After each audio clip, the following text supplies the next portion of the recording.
अध्याय 18 दमन और रक्त शोधन। रक्त शोधन स्तर के मार्शल आर्टिस्ट की छाती इस तरह धंस गई मानो उस पर किसी अकल्पनीय बल का प्रहार हुआ हो। उसका शरीर जमीन पर गिरने से पहले ही उसकी मृत्यु हो गई। ची रक्त धुआं, रक्त शक्ति धुआं। व्हाइट स्टोन दाओ ने तुम्हारे जैसे इतने शक्तिशाली प्राणी को कब उत्पन्न किया?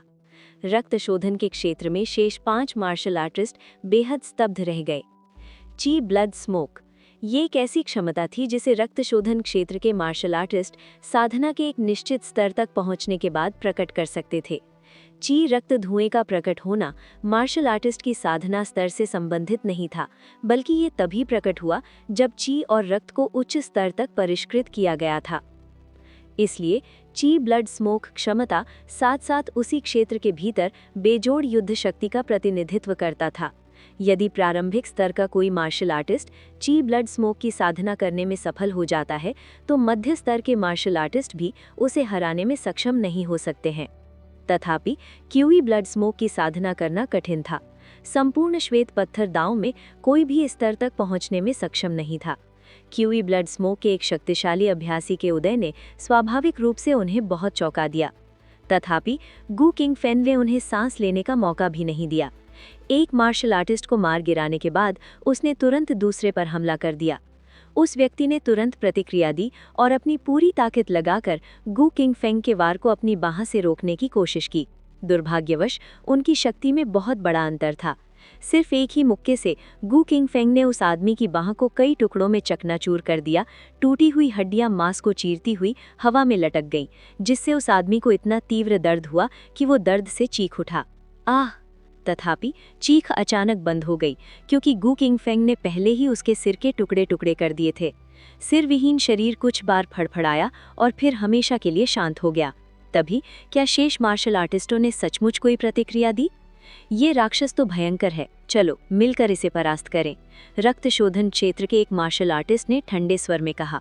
बाकी सब ने कोई आपत्ति नहीं जताई, बल्कि अपनी पूरी ताकत लगाकर सामूहिक रूप से हमला कर दिया।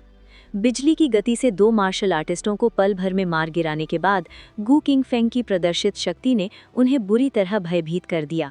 चारों मार्शल आर्टिस्टों की ओर आते देखकर गु किंग फेंग की आंखों में युद्ध का भाव उमड़ आया और उसका शरीर और रक्त उबलने लगा। खासकर हवा में फैली खून की गंध ने उसे कुछ हद तक उत्तेजित कर दिया। मारना। बिना किसी अतिरिक्त शब्द के गु किंग फेंग ने अपनी पूरी शक्ति का इस्तेमाल करते हुए प्रवाहित ऊर्जा और रक्त को भेड़िए के धुएं के कोहरे में बदल दिया। उसका हर मुक्का शक्तिशाली और बलशाली था। उसके हाथ दिव्य हथियारों के समान थे, जिससे चारों मार्शल आर्टिस्टों के दिलों में अपार भय उत्पन्न हुआ।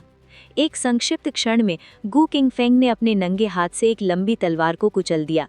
एक मार्शल आर्टिस्ट की भयभीत निगाहों के सामने उसने अपनी उंगली से उस आदमी का गला छेद दिया, जिससे पीड़ित लड़खड़ा कर गिर पड़ा और मृत्यु से पहले कुछ क्षणों तक तड़पता रहा। इसके बाद गु किंग फेंग ने अपने पंखे जैसे हाथ से इतनी जोरदार चोट की कि दूसरे मार्शल आर्टिस्ट का शरीर टुकड़े टुकड़े हो गया और खून और अवशेष चारों ओर बिखर गए। इस पल शेष 2 मार्शल आर्टिस्ट अपने डर को और अधिक नहीं दबा पाने के कारण बिना पीछे मुड़े भाग गए। अब भागने की सोच रहे हैं क्या बहुत देर नहीं हो चुकी है? गु किंग फेंग जोर से हंसा। उसकी हत्या करने की इच्छा इतनी तीव्र थी कि उसकी आंखें मानो खून से लाल हो गईं। उसके पैरों में ऊर्जा और रक्त का एक जबरदस्त प्रवाह उमड़ा और वो हवा में उछलकर भाग रहे मार्शल आर्टिस्ट में से एक की पीठ पर जोरदार लात मारी, जिससे वो खून थूकने लगा और उसका मखौटा उतर गया। अपने शत्रु का असली चेहरा देखकर जो लोग छुपकर देख रहे थे और लाभ की उम्मीद कर रहे थे, भयभीत हो गए। सी युआन हाओ, वो व्यक्ति आयरन बोन गैंग के डिवाइन स्किल हॉल का हॉल मास्टर था, ब्लड रिफाइनिंग के अंतिम चरण का एक शीर्ष स्तरीय विशेषज्ञ। पर अब विरोधी की रीढ़ की हड्डी टूट गई थी और वो जमीन पर गिर पड़ा था। उसके 7 छिद्रों से खून बह रहा था और वो खून की उल्टी कर रहा था, जिसमें आंतरिक अंगों के टुकड़े भी मिले हुए थे। ये स्पष्ट था कि वो मर रहा है। सी युआन हाओ को मारने के बाद गु किंग फेंग ने कुछ टूटे हुए पत्थरों को लात मारी जो एक अन्य मार्शल आर्टिस्ट के पैरों पर लगे, जिससे वो दर्द से चीख उठा और सीधे जमीन पर गिर पड़ा। अगले ही पल गु किंग फेंग ने तेजी से 2 कदम बढ़ाए, अपनी मुट्ठी उठाई और वार ही करने वाला था कि ये देखकर वो व्यक्ति भयभीत होकर बोला, मुझे मत मारो, मैं किन परिवार से हूँ? इससे पहले कि वो अपनी बात पूरी कर पाता, गू किंगफेंग की मुट्ठी ने वार किया और सीधे उसके गले पर लगी, जिससे उसकी आवाज़ अचानक बंद हो गई और उसकी मौके पर ही मृत्यु हो गई।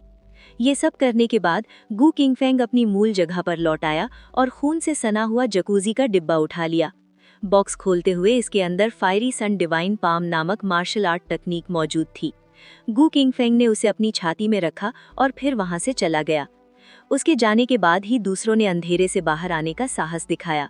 उस भयानक दृश्य और रक्त शोधन के क्षेत्र में मारे गए कई विशेषज्ञों को देखकर कई चेहरों पर लंबे समय तक बने रहने वाला भय का भाव था।